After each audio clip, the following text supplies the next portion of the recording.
Bonjour et bienvenue à notre 14e édition de la Journée de la Relève.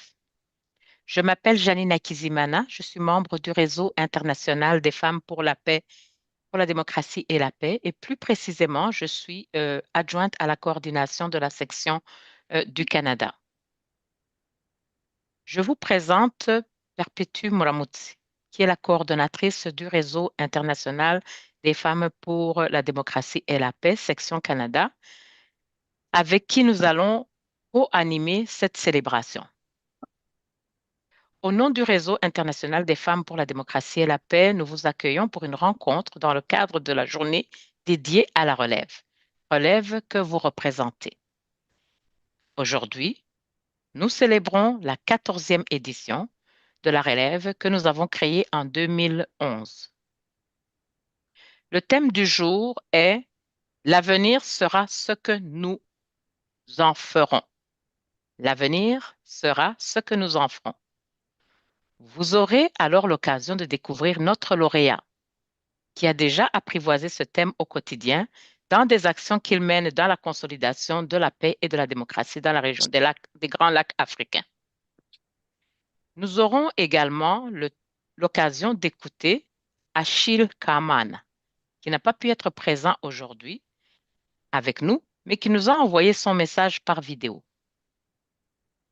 Notre deuxième conférencier, Monsieur Deo Namujimbo, lauréat du prix Victoire Ingabire Umuhoza de 2024, qui voulait nous entretenir sur les défis et espoirs de la jeunesse congolaise, vient de décliner notre invitation pour une urgence médicale. Nous lui souhaitons un bon rétablissement. Un débat sera toutefois organisé autour du thème de la soirée. Afin de connaître nos actions, nous vous invitons à nous suivre sur notre site web www.rifdp.iwndp.org. Bienvenue donc à vous toutes et tous qui nous suivez. Sans plus tarder, je vais passer la parole à la coordonnatrice Perpétue Muramutse qui va nous lire un poème. Un poème qu'elle a écrit en mémoire des enfants du Congo meurtris par la guerre. Un poème intitulé Je m'appelle Mbote. Effectivement, hormis son activisme au sein du réseau international des femmes pour la démocratie et la paix, nous connaissons Perpétue Muramutse pour sa plume. Elle a écrit des livres pour enfants en Kinyarwanda et en collaboration avec la ville de Montréal, elle anime des ateliers de lecture et de contes pour enfants destinés aux familles et aux milieux scolaires. Pour les curieux, je vous encourage à aller voir sur le net les secrets de Perpétue. Perpétue, la parole est à toi. Merci, Janine, pour cette introduction pour notre journée de la relève. Et effectivement, la relève est assez élargie, hein. Quand on passe à la relève, quand on passe à la société, c'est que la société euh, ne peut vivre sans relève. Donc, il y a plusieurs couches de société. Donc, elle est composée de personnes qui ont tous les âges et on appellera de cela justement la, le savoir-vivre intergénérationnel. Et nous pensons et nous sommes convaincus que l'intergénérationnalité est indispensable dans la société, les uns apportant aux autres des éléments indispensables pour le savoir-vivre dans la société. Alors oui, je m'en vais effectivement à mon poème que j'ai écrit en passant aux enfants congolais parce que quand on parle de la région des Grands Lacs, maintenant le Congo brûle et donc c'est aussi une pensée essentielle pour la jeunesse congolaise, à commencer par les enfants, les jeunes bien sûr, qui sont aujourd'hui sur le champ de bataille et qui sont ou qui sont dans les camps de réfugiés. Et donc, j'ai eu une pensée pour eux Et voilà mon petit poème pour vous. Alors, on peut peut-être faire une projection pour que vous puissiez le suivre, me suivre donc aisément. Il y a un document, Gaspard peut le partager et moi je vais vous lire donc ce poème qui nous amènera à la réflexion aussi. À toi, mon ami, qui lira cette lettre, où que tu sois dans le monde, je te salue. Je suis congolais, j'ai 10 ans et je m'appelle Mbote. Mbote veut dire bonjour à Lingala, ma langue maternelle. En d'autres temps, tu aurais pu me répondre Mbote Nayo, mais aujourd'hui, tu ne peux pas. Tu ne peux pas me souhaiter le bonjour. Chez moi, au Congo, il n'y a plus de jours. Tous les jours sont des nuits d'enfer. Tous les jours, c'est l'enfer sans jour ni nuit. Le jour, je ne vois que du feu. La nuit, je n'entends que les armes qui tonnent. Sans soleil ni lumière, tout est devenu ténèbres, agonie et pleurs dans une ambiance macabre. Le bruit des bombes sans répit me harcèle. Rouge de fatigue et de peur, mes yeux ruissellent de larmes et de sueur, je suis inconsolable. J'ai couru sur mes petites jambes sans repos pendant des jours. Je ne sens plus mes jambes, mais je sens mes pieds endoloris. Mes souliers se sont usés à force de marcher. Une lanière et puis une autre se sont cassées. Je les ai abandonnés sur le bord du chemin. Maintenant, je marche pieds nus, car je dois poursuivre mon chemin, sans savoir vraiment où il me conduira, sans savoir vraiment si je survivrai. Je marche et j'ai mal, très mal, à cause d'une pierre de lave pointue, comme une aiguille, elle a transpercé mon orteil. Non, personne ne m'a soigné. Ici, personne ne peut soigner l'autre. Ici, tout le monde court, même ma mère, de la levée du jour à la tombée de la nuit. Où est ma mère? Je ne l'aperçois plus. La foule est si dense, ma mère a disparu. Elle portait ma sœur sur son dos, je ne les vois plus. Je l'appelle, mais elle ne me répond pas. Je suis seule dans la foule, je marche. Je continue à marcher sans savoir où je vais. L'horreur me saisit maintenant. Est-ce vraiment mon destin? Si oui, il est vraiment cauchemardesque. Je continue de courir pour échapper à ce destin. Je cours sur mes petites jambes endolories. Je m'appelle Mbote. Je suis et je ne suis plus. Je vis et je ne vis plus. Je m'enfuis et je m'évanouis. Je m'appelle Mbote. Je suis congolais. J'ai 10 ans. Je te souhaite le bonjour chez toi. Si tu souhaites me dire Mbote Nayo, fais que ce destin ne se réalise pas. Agis vite.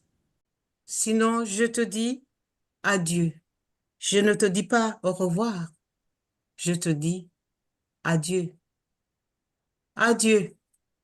Désolée, merci beaucoup. Je pense que ce beau poème mérite une main d'applaudissement de tous ceux qui sont là. Que vous applaudissiez pour du vrai ou que vous le fassiez via les emojis qui existent. Donc voilà, j'aimerais vraiment féliciter Perpétue pour son beau poème. Et par la même occasion, parce que le drame dont elle vient de parler continue depuis des années au Congo et en particulier dans la région des Grands Lacs. Alors, je vais demander, en fait, au nom de tous ces enfants congolais qui courent sans connaître leur destin, je vais en fait demander une minute de silence.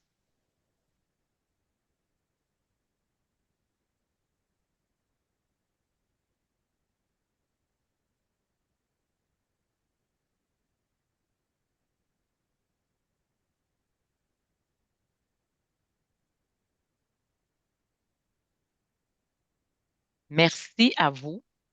Merci pour cette jeunesse congolaise, jeunesse prise dans cette guerre dont on ne montre pas les images. Je vais demander en fait à Perpétue de reprendre la parole pour nous donner la signification de cette célébration. Merci, Janine.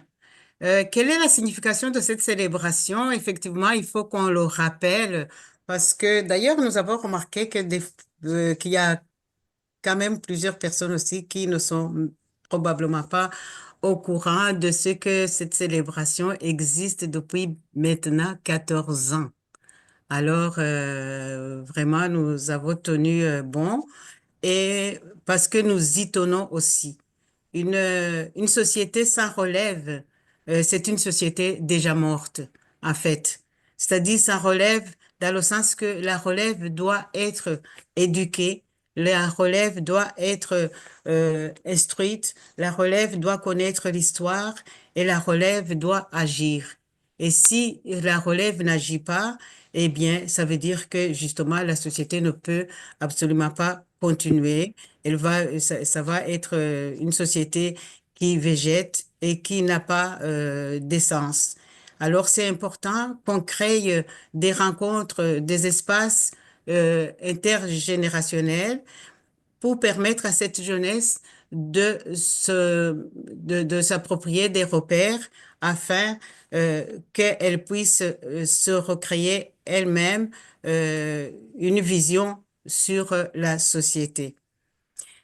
Cet espace permet à toutes les générations d'avoir des échanges enrichissants, de créer des liens et de s'enrichir mutuellement sur les enjeux de paix et de bonne gouvernance, de respect de droits humains qui nous préoccupent. Aujourd'hui, c'est un grand jour pour découvrir qui, au cours des années précédentes, ou cette année, s'est démarqué dans le domaine d'améliorer les conditions de vie des peuples dans la région des Grands Lacs africains. Parce que chaque année, nous choisissons un jeune qui s'est distingué et bien sûr que pouvons rejoindre parce qu'il y en a beaucoup qui se distinguent dans ce sens, mais le choix tombe sur une personne ou deux et que nous pouvons donc honorer pour à chaque année. Alors, cette année, vous avez la chance d'être avec nous et vous allez découvrir quelles sont ces personnes-là extraordinaires au quotidien. Parce que se distinguer dans ce genre de revendications et de militance, militantisme pour les droits de la personne, c'est en fait une tâche vraiment au quotidien. Et c'est pour ça que ces gens méritent qu'on souligne leur engagement, leur détermination. Et dans cette synergie intergénérationnelle dont on a besoin, cette année, le RIFDP, le Réseau international des femmes pour la démocratie et la paix, a choisi un parrain et une marraine qui soutiendront les plus jeunes dans leur cheminement et assureront une liaison avec les générations aînées. Parce que, comme je l'ai dit tout à l'heure, nous pensons que c'est très important de créer des liens entre toutes les générations. Alors, ces deux élus, cette année, sont Lydie Ougeneza, à qui je vous demande de donner une main d'applaudissement, s'il vous plaît, comme on dit ici au Canada. Et elle est d'origine rwandaise et canadienne d'ailleurs. Et nous vous demandons aussi d'applaudir le parrain qui est cette année Gustave Bonyumutoa. On peut l'applaudir aussi. C'est ça, nous les écouterons plus tard. Donc, nous leur donnerons la parole. Restez avec nous, nous leur donnerons la parole plus tard.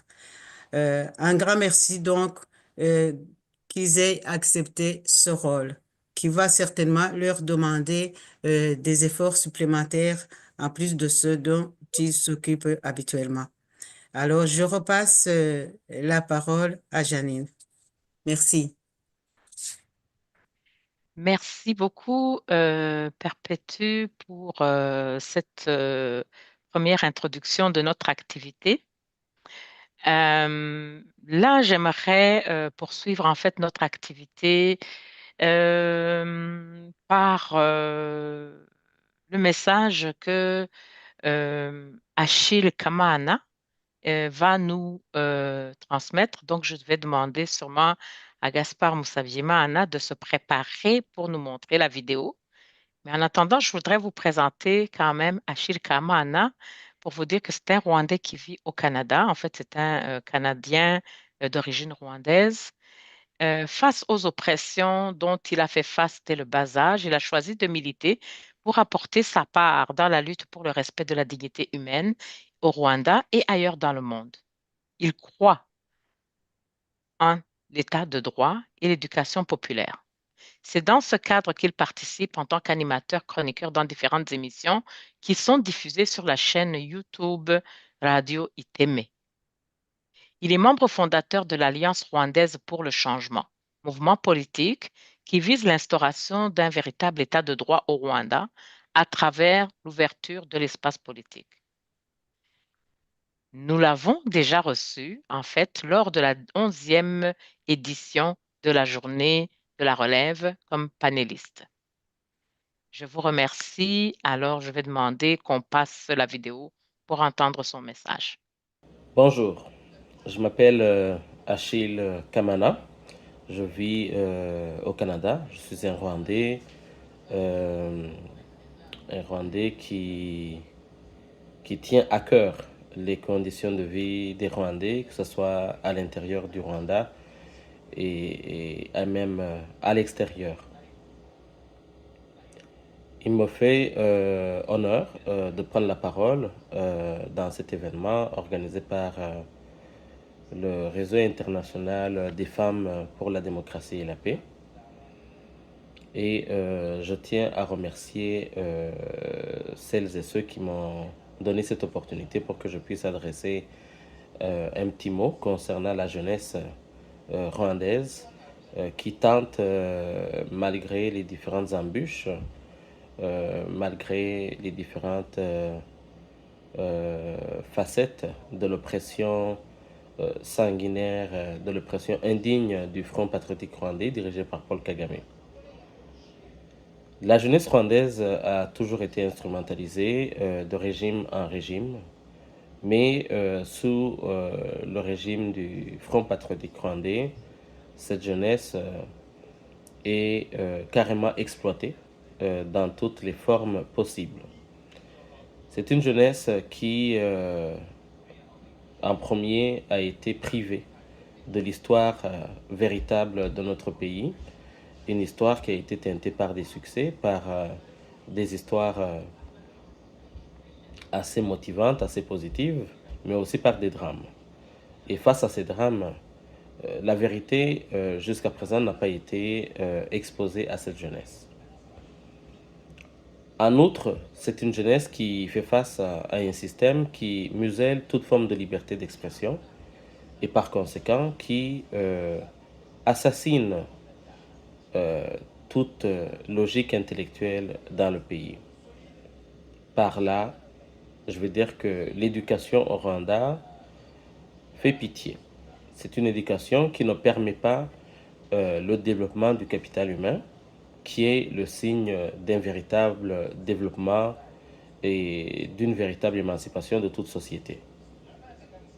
La jeunesse rwandaise est également soumise à une famine imposée par le Front patriotique rwandais, comme tous les dictateurs que nous avons connus dans l'histoire de notre humanité. La faim est utilisée comme une arme pour taire toute tentative visant à s'opposer aux bavures et aux mauvaises politiques des régimes autoritaires, dictatoriaux comme celui des FPR. La jeunesse rwandaise en ce moment, face à cette famine, n'a d'autre choix que d'utiliser les seules voies qui existent pour survivre. Ces voies sont celles de la prostitution. Et actuellement, le Rwanda est l'un des pays où le tourisme sexuel rapporte beaucoup d'argent aux dignitaires du pouvoir. Face à tout cela, il y a des jeunes aussi qui sont enlevés gratuitement et qui sont enrôlés au sein du M23, le M23, qui est la branche de l'armée rwandaise qui sème l'insécurité à l'est de la RDC. Une insécurité qui date de plus de 20 ans et qui a emporté plus de 10 millions de vies humaines, des personnes innocentes. Une insécurité dans laquelle le viol est utilisé comme une arme. Le viol contre les jeunes filles, contre les femmes. Qui commet ce viol? Ce sont ces jeunes. Par ces actes, ils sont détruits dans leur humanité. Et donc la situation est très alarmante. Malgré cela, il y a quelques jeunes au Rwanda qui tentent de se lever, de braver cette dictature et de militer pour leurs droits et les droits de leurs concitoyens et concitoyennes. On devrait leur remercier. Et c'est pour ça qu'il est temps qu'au-delà des rapports, au-delà des dénonciations des instances internationales, qu'elles soient étatiques ou non étatiques, il est très important et il est plus que jamais nécessaire que la voix soit levée et qu'elle soit accompagnée par des actions pour que le gouvernement du Rwanda ou l'État du Rwanda, dirigé par le FPR, cesse son oppression envers sa population et envers la population de la sous-région. C'est ainsi que nous aurons une population ou des sociétés qui seront émancipées. Et c'est ainsi que plus tard, nous ne verrons plus des jeunes Rwandais, Congolais, Africains mourir dans la Méditerranée en tentant d'atteindre l'Europe pour améliorer leur vie parce qu'ils sont désespérés dans leur pays et le désespoir est causé par la mauvaise gouvernance de ces dictateurs qui visiblement ont des relations assez étroites avec certains pays justement de l'Occident, notamment l'Europe ou des autres pays du monde. Donc, je dis courage à cette jeunesse et je tiens encore une fois à remercier le réseau international des femmes pour la démocratie et la paix par ces actions qui encouragent cette jeunesse à participer à l'exercice de la citoyenneté. Merci et à très bientôt. Je voulais quand même vous parler du deuxième conférencier qui devait vous parler aujourd'hui, qui s'appelle Deo Namujimbo et qui venait nous entretenir, qui devait venir nous entretenir sur les défis et espoirs de la jeunesse rwandaise et qui, comme je vous l'ai dit au début de cette activité, qui nous a appelés dans la journée pour décliner l'invitation pour une urgence de santé. C'est vrai que pour nous, c'est dommage. On aurait voulu qu'il puisse nous entretenir là-dessus, mais parce que Deo Namujimbo, non seulement c'est un journaliste, écrivain, conférencier franco-congolais qui a écrit notamment Je reviens de l'enfer et Les Sylvestres Aventures de l'enfant soldat, mais il est aussi récipiendaire du prix Victoire Ingabire Umuhoza pour l'année 2024. Et à travers son entreprise Kivu sur scène, il met son expérience au service de la communauté française et africaine en tant que conférencier, traducteur, formateur en journalisme pratique et écrivain public. Alors, je voulais que tous ensemble, nous lui disions, ce n'est que partie remise. Nous aurons une autre occasion de l'entendre sur ce sujet. Je vais passer la parole en fait à Perpétue qui va nous annoncer en fait ce moment le plus attendu de la soirée, qui va en faire l'introduction. Merci. Merci, Janine. Euh, voilà, donc, nous avions prévu qu'après de cette conférence, nous ayons, donc nous prenons le moment de vous dévoiler les lauréats. Est-ce que c'est le moment que vous attendiez? On peut hocher de la tête si c'est oui. Et si c'est non, on peut faire ceci. Et puis si c'est oui, on peut faire ceci. Voilà, donc je vois tout le monde fait oui. Ben voilà, c'est le moment qu'on attend en général, toujours plutôt dans cette célébration. Et quand on dit célébration aussi, c'est vrai, c'est un moment à célébrer, d'avoir des jeunes qui acceptent de se dévoiler, de se montrer dans la société. C'est pas toujours facile, même que ça soit avec les gens avec qui ils travaillent, parce que une fois qu'on s'avance, on dit que qui ne fait rien ne commet aucune faute non plus, alors que celui qui agit peut en commettre. Ça veut dire que, en fait, on accepte, on prend cette humilité d'accepter de faire des erreurs, mais quand même de dire, je fais quelque chose, je travaille pour ma société, je travaille pour ma communauté pour qu'elle puisse avancer. Alors, ce soir, nous avons eu la chance donc d'avoir plusieurs lauréats, comme vous allez le voir. Ça veut dire que justement, notre communauté n'est pas en train de mourir, au contraire, que il y a beaucoup de jeunes qui veulent prendre les choses à main et qui se disent, nous aussi, nous allons ajouter notre brique au, au mur. Et donc, nous allons travailler pour que, en fait, nous puissions retrouver une paix, euh, non seulement une paix temporaire, mais une paix durable pour la région des Grands Lacs. Et nous pensons que, justement, ces jeunes, au vu de leur détermination, y arriveront. Euh, je donnerai alors encore une fois la parole à Janine et qui va nous présenter certains de ces lauréats. Et moi, j'aurai aussi le privilège de vous en présenter. Donc, on s'est donné la chance d'en avoir, de ne pas créer des jalousies. Donc, chacune en a à présenter et c'est ce qu'on va faire. Je vous laisse écouter. Janine. Merci, merci Perpétue. Effectivement, je pense que pour nous, c'est le moment tant attendu que nous nous préparons depuis longtemps et on est un peu fébrile de vous présenter, en tout cas moi, de vous présenter le premier lauréat. Et le premier lauréat, c'est vraiment un prix spécial. C'est un prix spécial et ce premier lauréat, ce prix, a été décerné en fait, je vous laisse deviner, il a été décerné à la jeunesse militante au Rwanda. Alors, la jeunesse militante au Rwanda, bon, moi je ne sais pas c'est dans quel sens, donnez-moi une minute. Vous le voyez dans le bon sens ou dans le mauvais sens? Comme ça, oui, je pense que c'est correct comme ça. Donc, la jeunesse militante au Rwanda, vous allez me dire, oh, ben, on ne s'attendait pas à ça, on s'attendait à avoir un nom, mais je vous dis, c'est un prix spécial auquel on a beaucoup réfléchi parce que nous aurions voulu personnaliser ce prix aux jeunes militants qui agissent au Rwanda. Mais Oui, dans vu, l'autre sens, Janine, s'il vous plaît. hein, Tournez. Oui, bon, c'est ça c'est que j'ai miroir. demandé. Bon, Voilà, c'est c'est bon. miroir, voilà, ça c'est mieux. Très bien. Oui.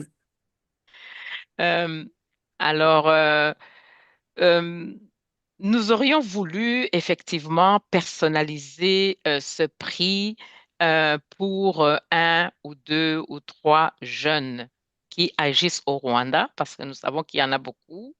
Mais le régime, vu le régime de répression au Rwanda, nous ne voulions pas mettre ces jeunes en danger. Alors, ce prix, nous aimerions que tous les jeunes qui militent pour la paix, la justice et la démocratie au Rwanda, qu'ils se reconnaissent dans ce trophée comme étant l'expression de nos encouragements et de notre soutien. Je vous remercie pour ce premier prix. Euh, alors, là, étant donné ce premier prix qui a été donné à la jeunesse militante au Rwanda, nous allons passer au deuxième lauréat. Oui, merci. C'est moi qui ai le privilège de présenter le deuxième lauréat. Là, il est ici. Il est parmi vous. Je vais vous le présenter tout de suite. Il vient de passer 24 ans de sa vie en Belgique. Mais bah, il a passé 24 ans, mais au Rwanda, il a passé quelques années, juste des années de l'école primaire. Donc, c'est vous dire qu'il est encore jeune. Alors, si parmi vous, vous voyez quelqu'un qui est jeune, peut-être c'est lui. Mais attendez que je vous donne son nom. Voilà, parce que d'ailleurs, notre lauréat, comme vous le savez, doit avoir moins de 35 ans. Alors, il y a quelqu'un parmi nous qui a moins de 35 ans. Autant dire donc qu'il connaît plus la Belgique que le Rwanda, et pourtant son attachement pour le Rwanda reste intact. Et, dit-il, il trouve aujourd'hui qu'il conjugue très bien ces deux identités. En grandissant, il dit qu'il a pris conscience de la chance qu'il a eue. Moi, je lui ai posé la question, je vous dis ce qu'il m'a dit.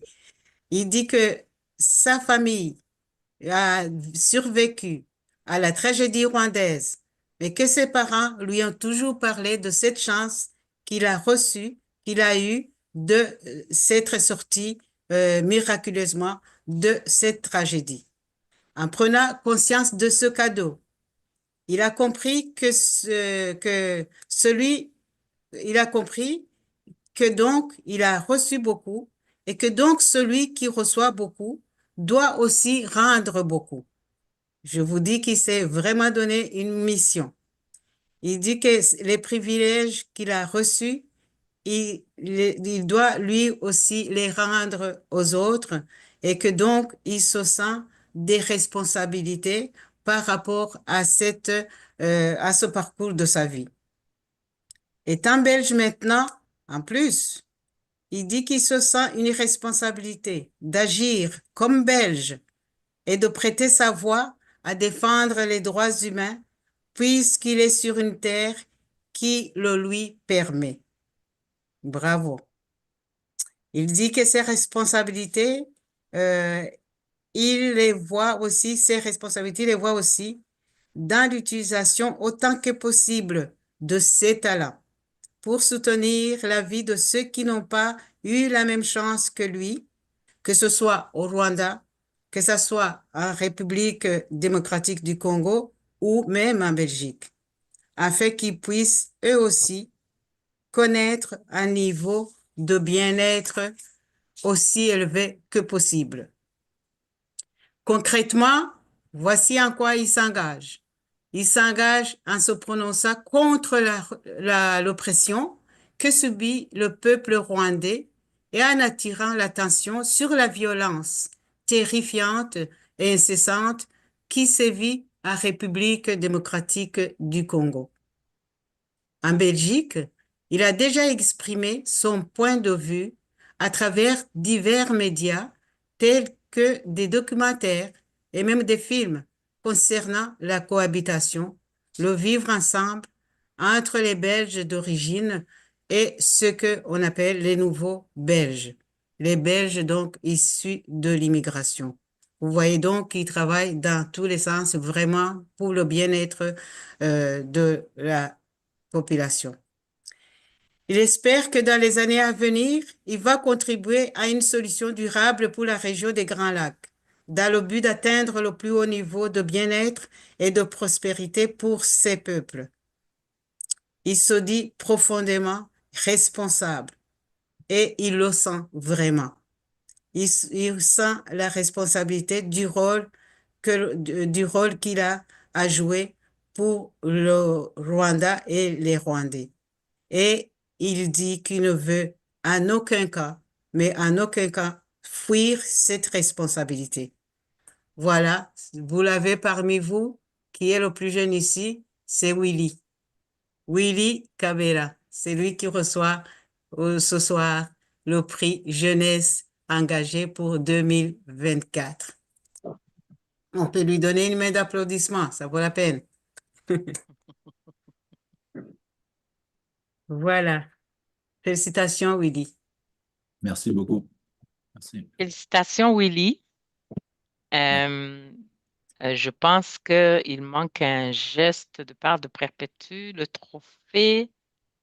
Ah oui, Là-dessus. voilà. Oui, Ah ben, j'allais oui, pas, hein. oui, garder son trophée quand même pour Ah moi. oui, hein, quand même. C'est dans le bon sens. C'est Merci. bien écrit. En fait, je peux lire ce qui est écrit. Donc, le Réseau international des femmes pour la démocratie et la paix, prix jeunesse engagée décerné à Willy Cabela, Montréal, Canada, 2024. Merci beaucoup. Merci. Ça va rester ici.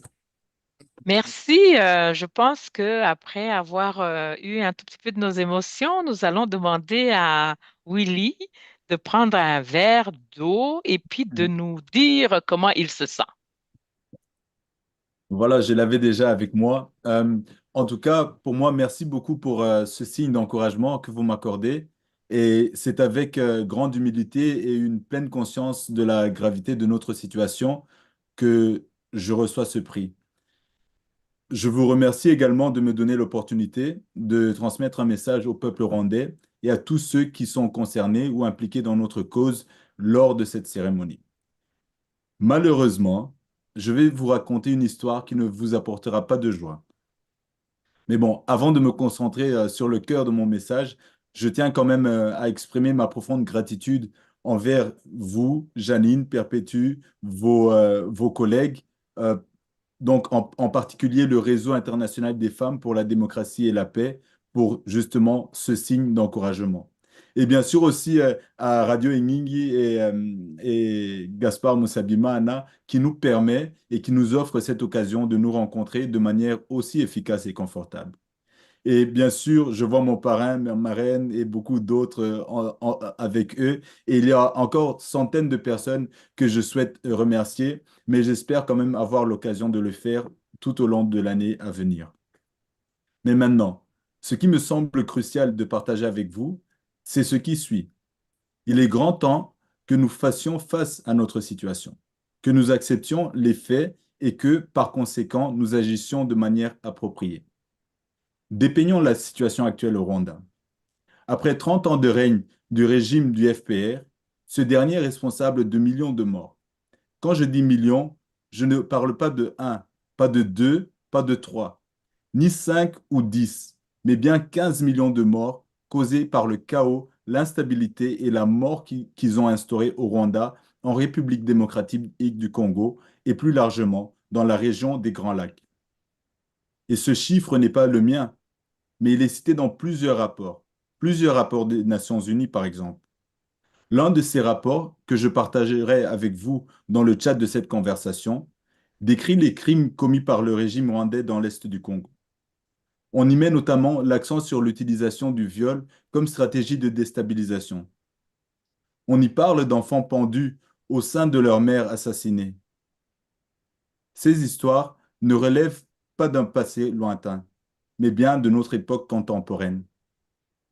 D'après les statistiques de 2023, 85 000 cas de violence contre les femmes ont été enregistrés.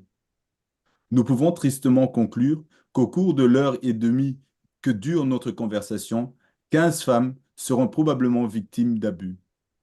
Et encore, ce chiffre est probablement sous-estimé compte tenu des difficultés à signaler de tels crimes. À l'intérieur des frontières rwandaises, nous avons assisté ces dernières années à des centaines, voire des milliers de cas de meurtres, d'enlèvements et de mauvais traitements perpétrés par le régime du FPR. Permettez-moi de vous en rappeler trois. Probablement trois cas que nous connaissons tous. Il y a d'abord la mort de Kizito Mihigo, un messager de l'amour, de l'unité et du pardon, qui a utilisé son talent pour défendre les opprimés, notamment ceux qui n'ont pas le droit de commémorer leur mort. Il y a aussi John Williams Mwali, le journaliste qui est mort, qui est mort, qui a eu une mort suspecte pendant qu'il enquêtait ou bien qu'il venait de terminer son enquête sur les crimes du régime du FPR en RDC. En parlant de John Williams Mwali, on ne peut pas oublier Chuma Hassan ou bien Karasira ou bien Ida Manje. Justement, cette jeunesse ou bien cette population militante au Rwanda qui ose ouvrir leur bouche et qui ose faire entendre leur voix. Mais bien sûr, il y a aussi Victoire Ingabire qui et tous les mauvais traitements infligés à elle, qui endure depuis plus de 15 ans des persécutions pour avoir osé demander la commémoration des victimes du régime du FPR. Et ce n'est pas plus tard que la semaine dernière qu'elle a encore reçu de menaces de mort de la part du président rwandais lui-même, le chef du régime actuel. Et pourtant, moi, ce qui me dérange vraiment, c'est que ce régime parvient à maintenir une façade d'apparence irréprochable, au point que même ceux qui connaissent ces méthodes hésitent à en percer la bulle. le monde extérieur, peut-être par un manque d'intérêt, semble aussi indifférent aux crimes terribles de ce régime. Pensez par exemple à la FIFA, moi footballeur qui s'intéresse beaucoup à cette organisation-là, mais aussi à l'UCI, l'Union cycliste internationale, celle-là qui prévoit d'organiser en septembre prochain le championnat mondial de cyclisme au Rwanda. Honnêtement, je ne comprends pas comment cela est possible. Quand je pense à ces faits, je ne peux pas m'empêcher à tracer une parallèle avec une tragédie terrible qui s'est déroulée de 1984 à 2008 en Autriche. Il s'agit d'un cas extrêmement délicat et poignant d'abus et de maltraitance. Je préfère vous laisser juger les faits par vous-même en vous lisant un résumé d'une des sources que j'ai consultées. Je vous invite également à rechercher davantage d'informations sur ce cas, qui a profondément choqué la société européenne par son degré de criminalité et son mode opératoire sans précédent. Donc, honnêtement, je ne peux pas juste le dire comme ça de ma mémoire, parce que il y aurait le risque quand même de dire des choses qui ne sont pas correctes à propos d'un cas très, très délicat, mais quand même, je veux le partager avec vous. Donc, je vais vous donner un petit résumé du cas. Peut-être qu'il y en a plusieurs d'entre vous qui s'en rappellent, mais le cas de la famille Fritzl et de leur père Joseph Fritzl. C'était un cas que nous avons connu en 2008. Donc, Joseph Fritzl était un homme, ou bien est un homme autrichien qui a été impliqué dans l'une des affaires criminelles les plus horrifiantes de l'histoire moderne, révélée en 2008. Cette affaire a choqué le monde entier en raison de son caractère inhabituel et extrêmement grave. Qu'est-ce qui s'est passé? Pendant 24 ans, entre 1984 et 2008, Joseph Fritzl a retenu captive sa propre fille, Elisabeth Fritzl. Dans une cave qu'il avait aménagée sous sa maison, à l'âge de 18 ans, il l'a attirée dans cette cave et l'a enfermée, faisant croire à sa famille et aux autorités qu'elle avait fugué. Pendant cette période, il a commis des abus répétés sur elle, ce qui a conduit à la naissance de 7 enfants. Certains des enfants sont restés enfermés dans la cave avec Élisabeth, sans voir la lumière du jour, tandis que d'autres ont été élevés à l'étage par Joseph Fritzl et sa femme. Sa femme, qui croyait que les enfants avaient été abandonnés par leur fille Élisabeth.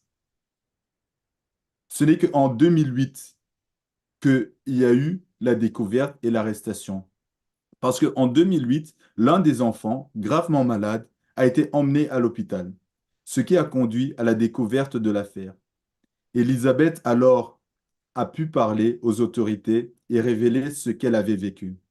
Joseph Fritzl a été arrêté peu après. Joseph Fritzl a été condamné à la réclusion à perpétuité en 2009 pour enlèvement, inceste, viol, esclavage et meurtre d'un des nouveau-nés. Elisabeth et ses enfants ont été pris en charge et vivent désormais dans un lieu tenu secret, loin des médias. Donc ça c'est le cas. Et cette comparaison avec l'affaire Joseph Fritzl nous rappelle que, tout comme dans le cas des crimes du FPR, que tout cela se déroule derrière une façade immaculée. Parce que là, ce que je ne vous ai pas raconté, c'est que M. Fritzl, pendant ses 24 ans, c'était un homme d'affaires. Il avait des deals, il travaillait avec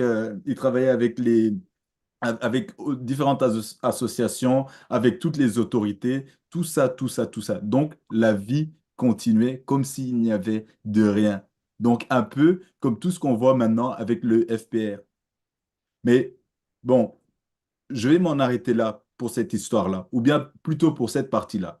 Parce que moi, cette histoire, je vous la raconte non seulement pour souligner la criminalité du régime du FPR, mais aussi pour montrer que, comme dans l'affaire Fritzl, il existe de l'espoir et une lumière pour les victimes après des décennies d'abus.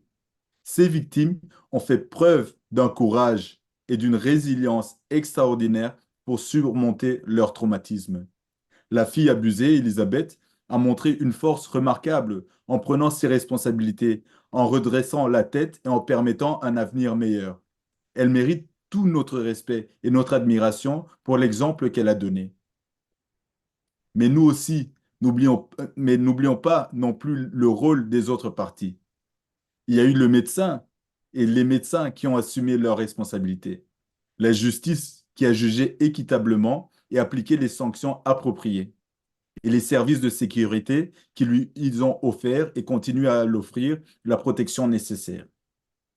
Pour moi, ce qui concerne le Rwanda, j'espère qu'un jour, le peuple rwandais sera également libéré des abus qu'il endure depuis des décennies.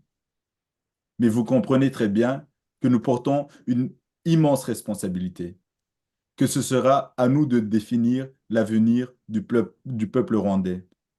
Et pour cela, nous avons deux options. Ou bien nous fuyons nos responsabilités, ou bien nous les assumons.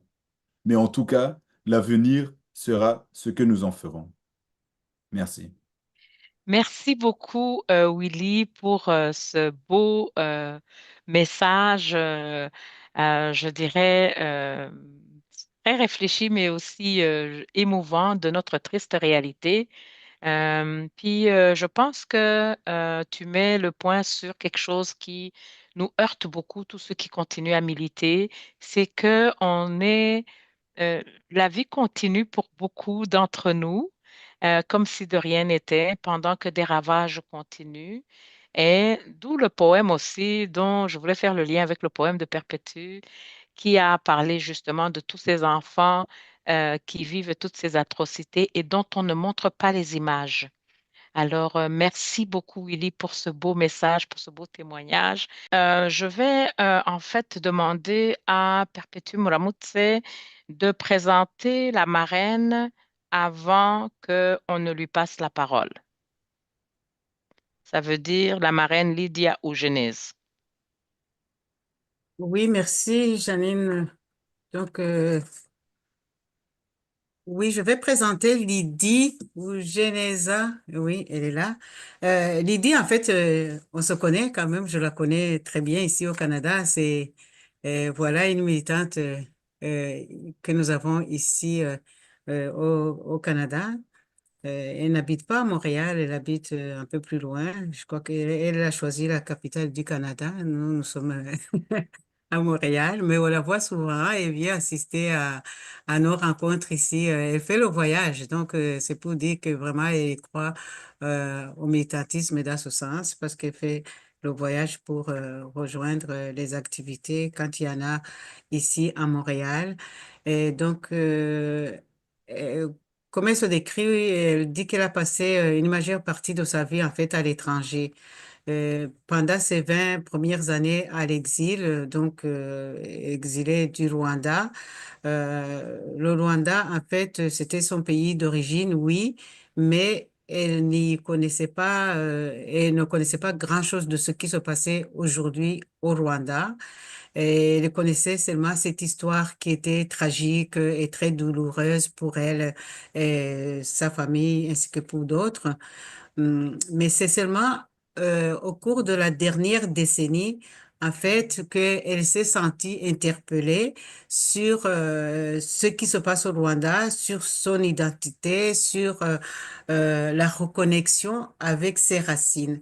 Alors, c'est ainsi qu'elle s'est vraiment intéressée pour comprendre qu'est-ce qui s'était passé au Rwanda, pour comprendre euh, quelle est la dynamique aussi aujourd'hui dans la société rwandaise au Rwanda.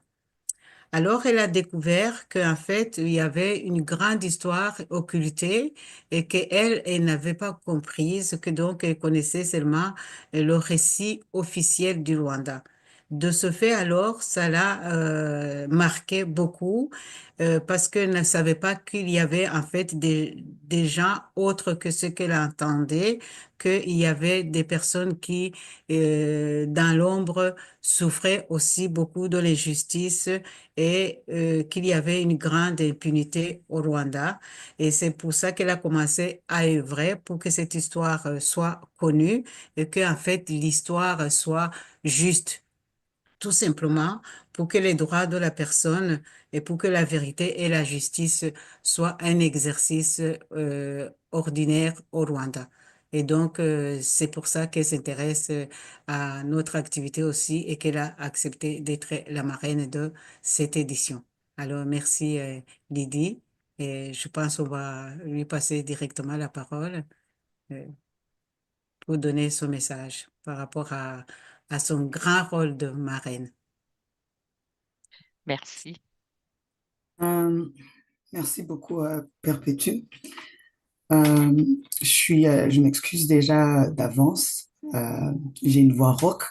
J'aime bien, mais c'est pas ma voix naturelle. Je suis un peu malade aujourd'hui. Et merci encore pour cette présentation. Et puis, je voulais en profiter avant de commencer pour féliciter Willy Cabella. Et merci aussi pour son discours poignant. Et là, c'est vrai que c'est pas évident de parler après lui. Son message était très clair et très puissant, donc il n'y avait pas vraiment grand-chose à rajouter. Mais comme je suis là, ben, je vais quand même partager quelques mots. Euh, et je tiens quand même aussi à remercier le RIF d'épée pour cette opportunité de m'exprimer et de partager quelques mots avec tous ceux qui nous écoutent et ceux qui nous écouteront un peu plus tard. Donc, quand on m'a dit que le thème était l'avenir sera ce qu'on nous en ferons, je me suis dit, ah, c'est intéressant ça. Et ça m'a rappelé un moment quand j'étais un peu plus jeune, où je ne comprenais pas encore ce qui s'était réellement passé au Rwanda. Il y avait toujours une question qui me revenait souvent et c'était, mais comment ça a pu être possible? Comment est-ce que les adultes ont permis que cette tragédie se passe et que il y avait personne pour l'arrêter. Euh, et donc, il y avait une sorte de ressentiment contre les adultes où je me disais, même malgré leurs explications, malgré les documentaires que j'écoutais, malgré les arguments et tout ça, j'étais comme non, il y a rien qui puisse expliquer ce manque d'action. Et évidemment, j'ai grandi et j'ai appris l'histoire et je me suis rendu compte à quel point elle était beaucoup plus complexe et beaucoup plus compliquée au fait. Euh, donc, et avec le temps, j'ai grandi aussi. Je suis devenue cet adulte qui voyait encore des injustices, qui voyait encore l'impunité, qui voyait encore des gens qui essayaient juste de parler de leurs histoires, de partager leurs expériences, mais qui étaient censurés. Et mais quand je dis censuré, c'est même, ça allait beaucoup plus loin que ça, quoi. Euh, Willy en a parlé tout à l'heure. Il y a des cas très connus, comme Kizito Mihigo, Damandie, Chuma et le reste. Mais il y en a aussi d'autres qui ont subi cette injustice dans le noir. Et donc, ce thème m'a rappelé un peu mon cheminement qui m'a permis à me dire, OK, c'est immense comme projet de dire, je vais ajouter ma voix à celles qui sont déjà là pour faire écho aux injustices que d'autres personnes qui vivent ailleurs, et précisément au Rwanda, par exemple. Et même ceux qui ont réussi même à quitter le Rwanda, il y a toujours ce sentiment et justifié que on ne peut pas parler d'une certaine histoire, d'une partie de l'histoire où le FPR a commis des crimes et qu'il y a aussi des survivants du FPR. Et que on fait comme si ça n'a jamais existé Et je peux comprendre pourquoi les gens au Rwanda ne peuvent pas en parler. Ceux qui ont essayé, on sait ce qui s'est passé. Il y a l'exemple de Mouchaïdi, qui est le premier, disons, qui en a parlé. Parmi les premiers, je pense qu'il y en a d'autres. Et puis, il y a aussi Victoire Ingabire qui a subi euh, l'injustice juste parce qu'elle a fait mention de ses victimes aussi. Euh, donc, l'avenir sera ce qu'on en fera. Cela me, me, me- me montre qu'au fait, que même moi, dans ma petite capacité, je peux ajouter ma voix et faire mon possible. C'est une responsabilité, c'est pas juste, c'est une responsabilité en tant que Rwandaise, en tant qu'adulte que je suis maintenant, de faire ce que je peux pour que ça puisse changer. Et c'est vrai que ça peut sembler immense comme projet, mais avec le temps, j'ai appris que si nous faisons des pas suffisamment importants, mais en même temps suffisamment petits pour réussir, mais c'est de cette façon-là qu'on va tous ensemble euh, participer à ce changement que nous voulons voir. Euh, il y a un événement qui s'est passé ici récemment au Canada, plus précisément à Hamilton. Euh, il y a un jeune monsieur rwandais qui fait partie de la diaspora qui a été tué par la police euh, chez lui. Euh, et ça a été très bouleversant, évidemment, pour tout le monde, la communauté noire en général, mais aussi la communauté rwandaise en particulier. Et ce que j'ai vu, c'est que ben, la communauté s'est mise tous ensemble et a commencé à poser des questions au gouvernement, à la police, pour qu'ils puissent expliquer comment on peut tuer quelqu'un chez lui alors qu'il n'était pas armé, alors il n'était pas dangereux. Et cela aussi m'a montré que ben, pour pouvoir faire cela, c'est parce qu'on vit dans un pays qui le permet. Et, euh, et j'étais vraiment étonnée de voir, il y avait des milliers de Rwandais qui étaient là. Et j'étais là, c'est quand même impressionnant que pour ce cas-là, on est capable de se mettre ensemble et de faire face aux autorités et de dire, c'est pas possible. On n'accepte pas euh, ce genre d'injustice. Et un petit détail, c'est que même au départ, quand la police a annoncé le décès, ils ont dit qu'il avait une arme, ce qu'ils ont changé après et que parce que justement la communauté s'est mise ensemble, ils ont dit mais c'est impossible. Ils ont changé le discours ce qu'ils avaient raconté auparavant. Et ça m'a fait rappeler le cas de Kizito, qui avait vécu des injustices aux mains de la police et que parmi ces Rwandais, je suis sûre, qui sont ici au Canada, quand on était là en train de demander à ce que il y ait une investigation indépendante, il y en a de ceux-là qui nous disaient, mais croyez ce que la police vous dit. Il y a eu une enquête et notre police fait du bon boulot et vous êtes dans la propagande, vous êtes dans plein de jugements comme ça. Et donc, de voir comment ils se sont mis ensemble, ça m'a fait réaliser au fait, même s'ils ne le reconnaissent pas quelque part, la première raison pourquoi ils étaient capables de se mettre tous ensemble et de manifester et de montrer leur mécontentement, c'est parce qu'on vit dans un pays de droit. Et ce privilège qu'ils ont ici, c'est ce que nous, on demande, en fait, pour le reste des Rwandais, au Rwanda aussi.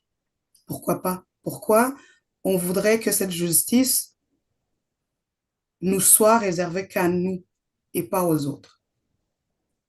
Donc, tout ça pour dire que, au fond, tout ce qu'on veut là, c'est que tout le monde puisse vivre euh, une vie euh, paisible dans un pays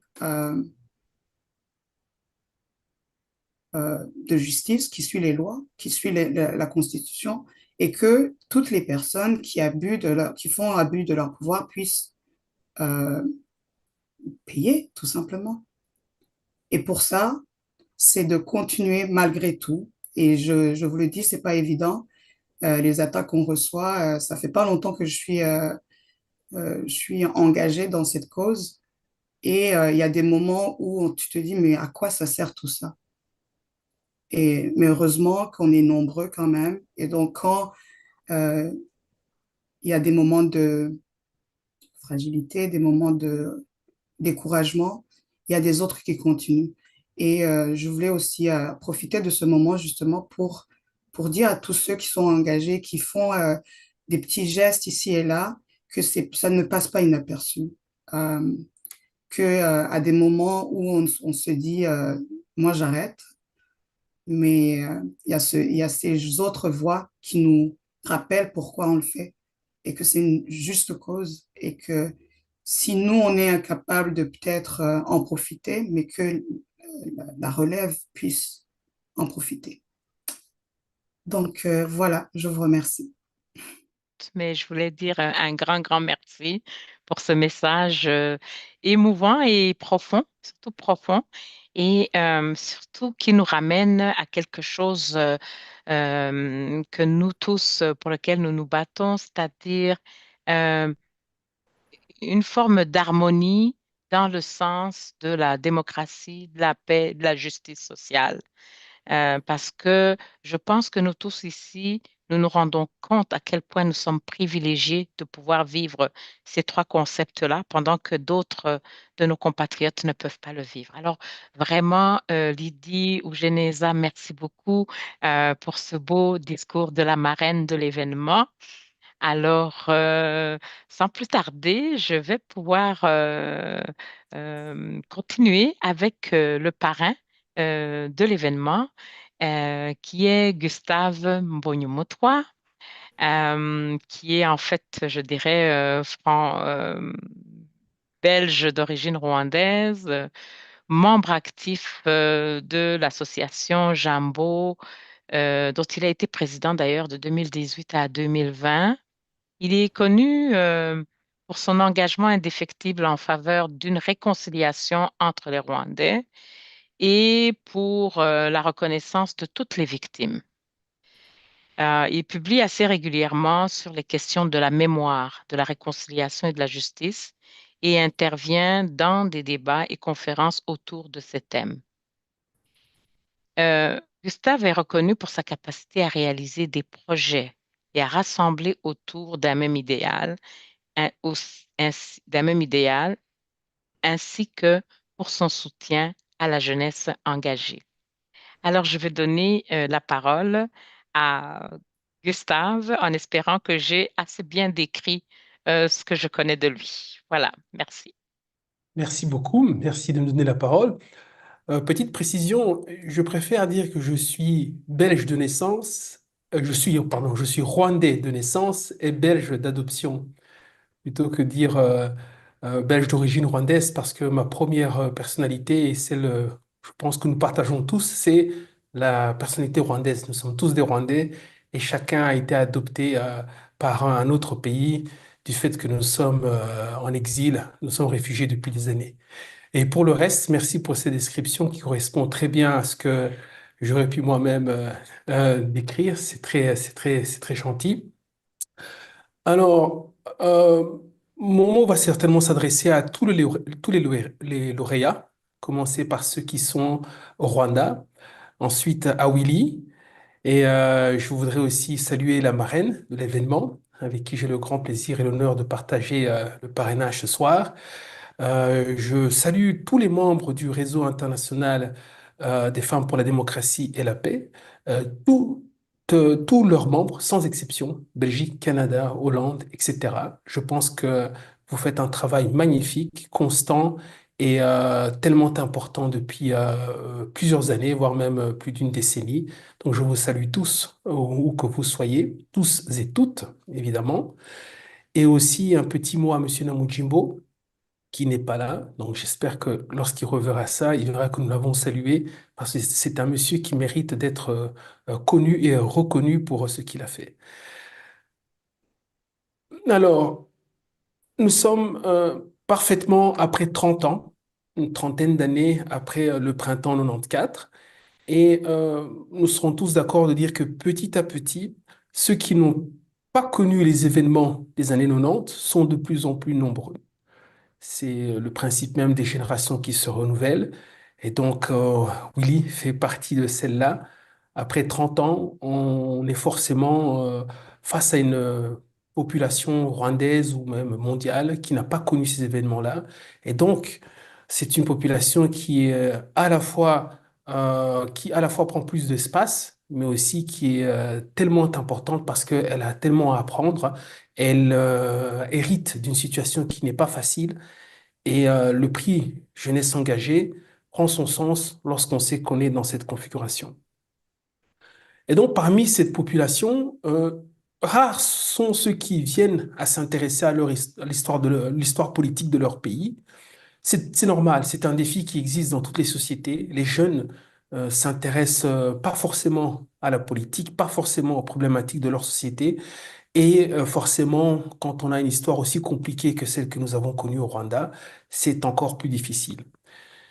Et alors, ceux qui décident de faire quelque chose, de s'engager, là, on parle encore de personnes encore plus rares. Et donc, c'est pour un tout petit peu rappeler à quel point c'est important de faire des prix comme celui-ci et de mettre en avant une jeunesse qui a décidé de relever les défis que certaines générations avant eux n'ont peut-être pas réussi à relever et à résoudre correctement. Et pour les Rwandais, c'est d'autant plus important parce que on a une jeunesse qui a grandi en exil. Et donc le prix a un sens également pour les parents, que ce soit les parents directs, mais aussi tous les aînés qui leur ont montré la voie ou qui les ont inspirés d'une manière ou d'une autre.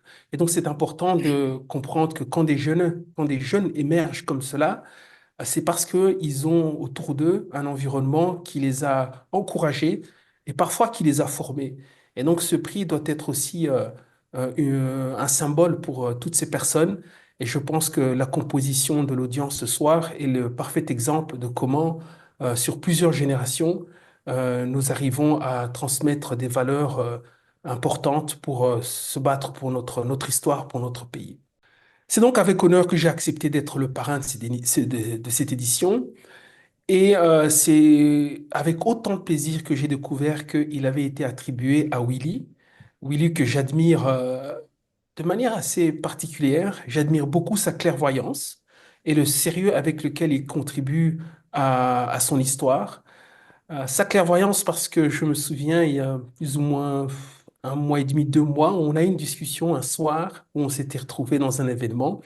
Il posait ce genre de questions où vous disiez, ah, ce jeune, où vous vous dites, ce jeune, il a vraiment compris les choses à un âge où moi-même, au même âge, je ne les avais pas comprises de la même manière. Et donc, je pense que Willy, tu l'entends souvent. Ce n'est pas juste pour te flatter, c'est un fait. Capitalise dessus. Et le prix que tu reçois ce soir est une reconnaissance très concrète du fait que tu t'es investi correctement et pleinement dans notre combat. Et je t'encourage, je te soutiendrai à pouvoir arriver à faire bouger les choses et à les changer. Euh, un peu comme ce que Lydie a expliqué, qu'il faut qu'on arrive à bouger et à faire changer les choses. Donc, nous serons là aussi pour t'aider. Donc, félicitations, cher Willy. Continue aussi à être un exemple pour toutes les générations.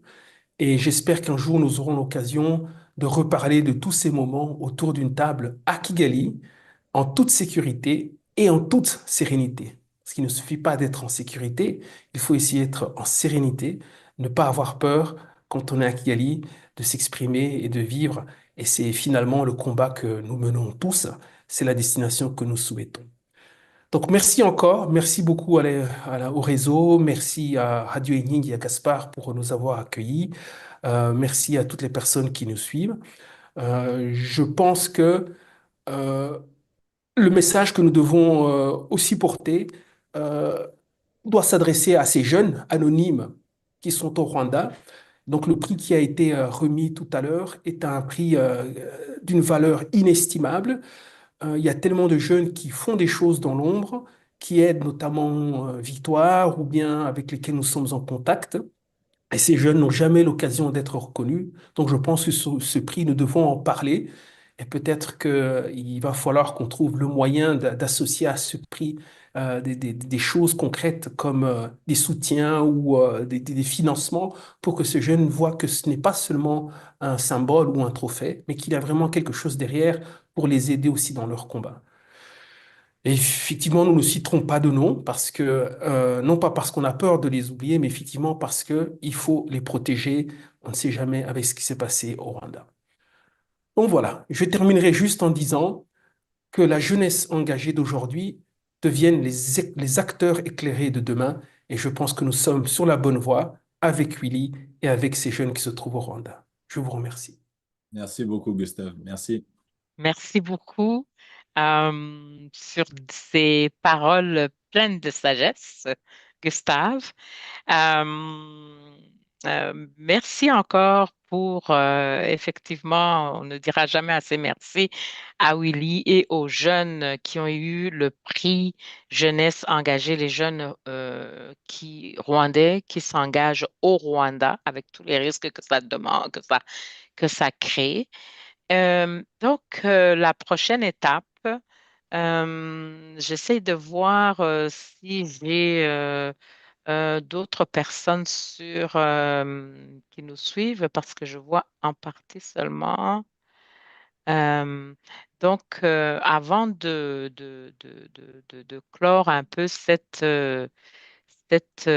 partie de notre célébration, qui vise en fait à créer une relation intergénérationnelle parce que, comme vous l'avez vu, il y a la génération, disons, je dirais, de Perpétuum Mutsi, la mienne, une autre génération, Gustave et Lydie, et puis la génération de Willy Caveira. Donc, notre rôle, en fait, est d'encourager la participation des jeunes au développement d'une culture de paix et de démocratie, culture qui est symbolisée en fait dans notre cas par la passation de la flamme de la démocratie entre les plus âgés et les jeunes.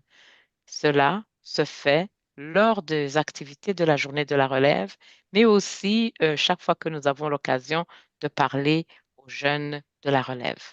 Alors, je vais passer la parole à Perpétue Muramutse pour voir si elle a un dernier mot à vous dire ou si il y a des questions qui peuvent venir éventuellement du public. Je ne sais pas si du côté de, hum, de YouTube, il y a eu des questions dans le chat. Je ne suis pas capable de le voir, Oui, mais je voulais juste donner la parole à Perpétue. oui, merci Janine.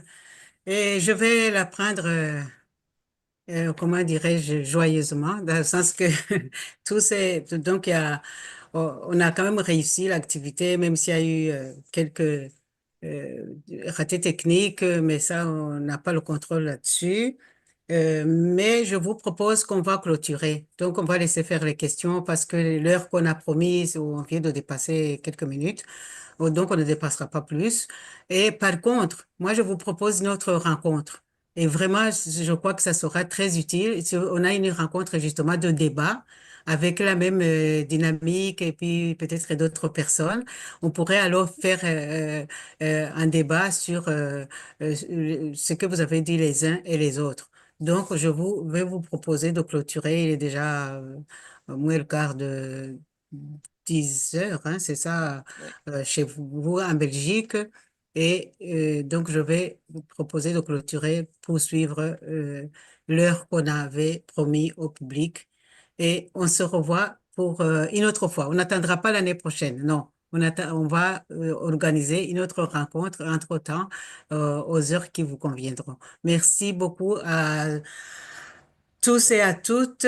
Et alors, à la prochaine. Est-ce qu'il y a quelqu'un qui veut parler? Lydie? Non. Lydie, tu as levé la main. Voilà. Alors, voilà. Merci. Merci. Moi, je vous remercie beaucoup. À la prochaine.